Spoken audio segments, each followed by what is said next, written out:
Bom dia a todos, sejam muito bem-vindos ao podcast Quarta Parte Justiça e Disciplina.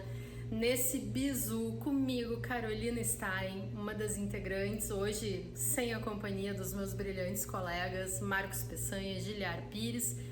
E eu vou falar sobre um tema que eu acho bem interessante. A gente já comentou e já foi objeto de outros episódios aqui no Quarta Parte Justiça e Disciplina, mas é sempre bom a gente voltar a ele, que é a defesa do policial militar no Tribunal do Júri.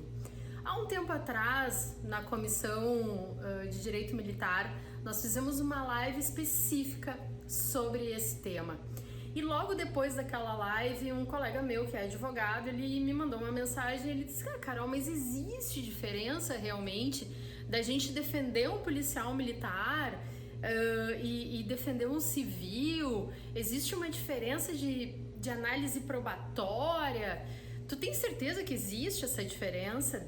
E é interessante porque quando a gente recebe esses questionamentos, faz a gente refletir, faz a gente pensar. E sim, eu disse para ele assim, existem algumas diferenças, algumas premissas de partidas diversas que a gente tem que observar quando a gente atua na defesa de um policial militar. Primeiro, por quê?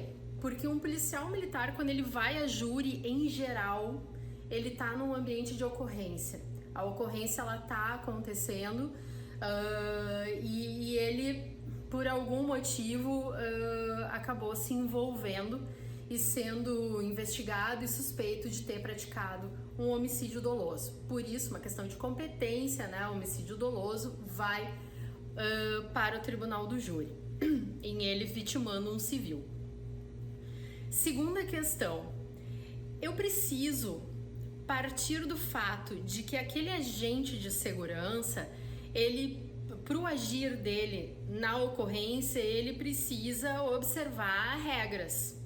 E essas regras estão contidas nos manuais da Brigada Militar.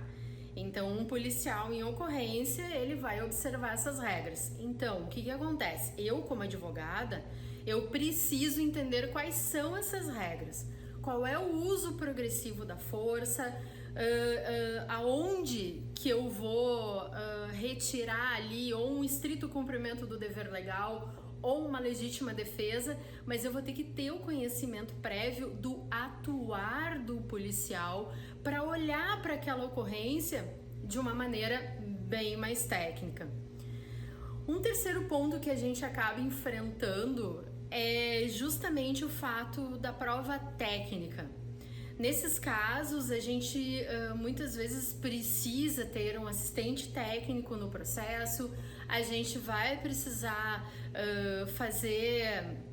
demandar certas dinâmicas para entender o que efetivamente aconteceu naquele momento, porque a gente sabe que tudo passa muito rápido.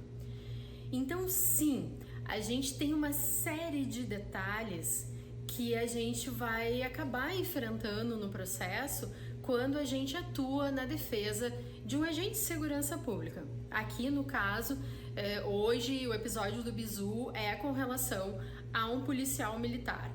Então, a gente já sabe que todo militar que acaba se envolvendo num crime de homicídio doloso contra uma vítima civil por uma regra de competência que está prevista lá no artigo 9º do Código Penal Militar, ele vai a júri popular.